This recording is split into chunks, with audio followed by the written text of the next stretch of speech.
देश में के अंदर सबसे लोएस्ट नंबर पर बैठा हुआ है। अशिक्षा में, बेरोजगारी में, अपराध में तो नंबर 1 पर पहुंच गया है।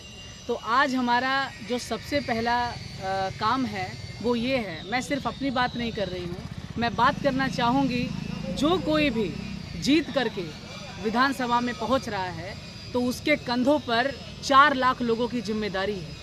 और आज उसके ऊपर ये जिम्मेदारी का जो बोझ है वो उसको जो है जनता ने डाला है और कहा है कि हम आपको विधानसभा में चुन करके भेज रहे हैं, तो आपके ऊपर ये जिम्मेदारी बनती है कि आपको इस विधानसभा के एक एक व्यक्ति को लेकर के आपको सोचना पड़ेगा।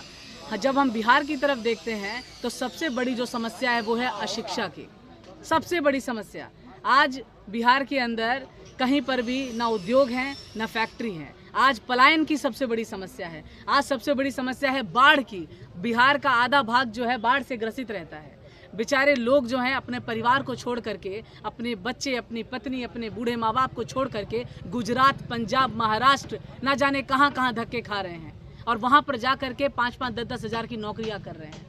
तो अब समय आ गया है कि आप लोग जाग जाइए। अब आपको ये चुनना है। आपको हर 5 साल में ये मौका मिलता है कि आपको अपना नेता चुनने के लिए। अब आप हर जाति, हर बिरादरी, हर धर्म से उठ करके शिक्षा को वोट करें, रोजगार को वोट करें, पलायन की समस्या को खत्म करें, पढ़े लिखे नेता को चुनें और एक सभ्य, सुशील, योग्य, निडर और निर्भीक नेता चुनिए और विधानसभा के अंदर योग्य नेता भेजिए। अब वक्त आ गया है। अब पुराने ढर्रे पे जो नीतियां चल रही थी, जिस तरीके से लोग नेता चुन करके बेचते थे, अब सब जनता समझ चुकी है। अब भीड़ में लोग ताली बजाने नहीं आते। अब सब जान चुके हैं कि क्या सही है और क्या गलत। एक सवाल ये है कि आपकी कामना थी कि हाथी की सवारी करेंगे, मोहनिया विधानसभा से बसपा के टिकट पर चुनाव लड़ेंगे, क्योंकि बसपा ने आपको टिकट नहीं दिया। लास्ट में आपने आज़ाद समाज पार्टी के बैनर तले और उनके सिंबल पर आपने आज नामांकन किया है। तो आप इसको कैसे देखती हैं, क्योंकि सुप्रीमो बसपा की महिला हैं और आप तेज तरार महिला थी, इसके बाद भी टिकट नहीं मिला? देखिए, बहन कुमारी मायावती जी का मैं बहुत सम्मान करती हूँ और ये एक मेन कारण था जिससे मैंने पार्टी को ज्वाइन किया था। और पार्टी जो 22% वोट परसेंटेज से 2% से भी कम वोट परसेंटेज पे आ गई, इस वजह से मैंने सोचा था कि पार्टी को मजबूत किया जाए। तो मैं पार्टी में गई थी, मेरा पार्टी से बहुत लगाव था। लेकिन जिस पार्टी की मेन अध्यक्ष, मेन मुखिया एक महिला हैं और महिला होकर के भी उस पार्टी के अंदर वहाँ के कुछ चंद ऐसे लोग हैं जो लोग नहीं चाहते कि एक सही और अच्छा कोई नेता बन करके उभरे पार्टी के अंदर, क्योंकि उनकी दुकानें बंद हो जाएंगी। इस वजह से उन लोगों ने मुझे मंच पर, कुर्सी पर बैठने तक नहीं दिया। जिस पार्टी के अंदर महिला को सम्मान नहीं दिया जा रहा है, बैठने नहीं दिया जा रहा है, वो भी तब जब आपकी मेन अध्यक्ष महिला है, माननीय बहन कुमारी मायावती जी, और वो भी तब जब आपकी पार्टी कहती है, दावा ठोकती है कि हम मानवर काशीराम साहब की विचारधारा पे चलते हैं। उसके बावजूद भी जिस पार्टी में बाबा साहब की विचारधारा पे जो लोग चलते हों, कहते हों, दावा ठोकते हों, और उसी पार्टी में आप एक महिला को मंच पर बैठने तक नहीं दें, 2 मिनट बोलने भी ना दें, और आप टिकट क्या देंगे उसको? जब आप उसको मंच पर बैठने नहीं देना चाहते तो टिकट तो बहुत दूर की बात। एक सवाल मेरा आखिरी ये है कि मोहनिया विधानसभा में आप लंबे समय से घूम रही हैं जी, तो मोहनिया विधानसभा से अगर आप निर्वाचित होती हैं तो सबसे बड़ी समस्या क्या आपने देखा, और एज विधायक बनने के बाद उस समस्या का कौन सा होगा जिसका समाधान करना चाहेंगे? सबसे बड़ी समस्या है शिक्षा की, सबसे बड़ी समस्या है रोजगार की, सबसे बड़ी समस्या है पलायन की। आज मैंने देखा कि औरतें बेचारी अंधेरों में रह रही हैं, लोग बेचारे झोपड़ी में रह रहे हैं, उनके पास सोने के लिए बिस्तर नहीं है। मैंने देखा, आप मुसहर टोला में जाइए, बेचारे हमारे मुसहर भाई किस तरीके से जीवन व्यतीत कर रहे हैं। इतने सालों से यहाँ पे सरकारें आ रही हैं, जा रही हैं, कान में तेल डाल करके बैठी हैं, लेकिन नज़र नहीं आता कि बेचारी गरीब जनता बेचारी कराह रही है, तरस रही है, लेकिन इनके नज़र नहीं आता कि ना उनके पास शिक्षा है। शिक्षा, देखिए, शिक्षा पहले तो बहुत दूर की बात है, जब आपके पेट में भोजन नहीं जाएगा, जब आपके पास बेसिक चीजें नहीं होंगी तो आप शिक्षा के बारे में सोचेंगे कैसे? आज कंप्यूटराइज्ड युग हो गया। बिहार में कितने प्रतिशत युवा हैं जो जानते हैं कंप्यूटर चलाना? कितने सारे लोग हैं जो डिजिटलाइज हो पाए हैं? ये सारी समस्याएं कोई नहीं देखता है। हम शिक्षा की बात तो बाद में आती है, पहले आप उसको भोजन मिलेगा तब ना, रोजगार मिलेगा तब ना भोजन पाएगा वो। आपने ना कोई उद्योग लगाए, ना आपने कहीं फैक्ट्रियां लगाई। बाढ़ से पूरा बिहार ग्रसित हो चुका है। आप क्या कर रहे हैं इतने सालों से? क्या कर रहे हैं आप?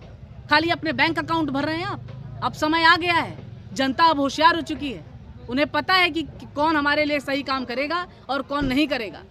एक अकेला नेता है जो पूरे संसद के अंदर दहाड़ रहे हैं, चंद्रशेखर आज़ाद जी, जो जितने भी गरीब गुरबा समाज के लोग हैं, शोषित पीड़ित कुपोषित, उनके लिए आवाज़ उठा रहे हैं। बताइए, अभी जब कहीं पर भी दंगा फसाद होता है, अभी बरेली में दंगा फसाद हुआ हिंदू मुस्लिम, तो सबसे पहले किसने आवाज़ उठाई? अभी जस्टिस BR गवई जो न्यायपालिका के सबसे उच्चतम पद पर बैठे हुए हैं, उनके ऊपर बताइए जूता फेंका के मारा जा रहा है। ये है संविधान, ये है लोकतंत्र। इस तरीके से देश चलेगा जब हमारे IAS IPS जैसे लोग, हरियाणा के वाई पूरन जी, जब वो सेफ नहीं है, बेचारे उनको मजबूरन आत्महत्या करनी पड़ी, जब वो सेफ नहीं है, उनकी वाइफ IAS हैं, when they are not safe, then how can a simple man live in this country peacefully? कैसे कोई रह सकता है इतना पीसफुली इस देश के अंदर? आप लोग ये देखिए, आज जो ये लोकतंत्र था, ये किसमें राजतंत्र में बदलता जा रहा है, ऑटोक्रेसी में होता जा रहा है, एनार्चिज्म होने जा रहा है। आप इसको कैसे रोकेंगे? अगर आज ये पूरा देश इकट्ठा नहीं हुआ, आज हम एकजुट नहीं हुए, आज भी अगर हम जाति पे पड़े रहे, तो हम बर्बाद हो जाएंगे। वो दिन दूर नहीं, हम वापस से गुलाम हो जाएंगे। और आज हमको सोचना पड़ेगा कि हमने देश किनके हाथों में भेज दिया। हमने जिन लोगों के ऊपर हमने भरोसा किया, जिन लोगों के हाथों में हमने देश सौंपा, उन लोगों ने देश बेच दिया। एक एक चीज बेच दी गई है। और अब ये जनता को समझना पड़ेगा, ये भोली भाली जनता, भोले भाले वोटर्स, इनको समझना पड़ेगा कि क्या सच है, क्या गलत है, कौन आपके लिए सही सोच रहा है, कौन गलत सोच रहा है, कौन सही नेता है और कौन जो है सिर्फ अभिनेता होने का ड्रामा कर।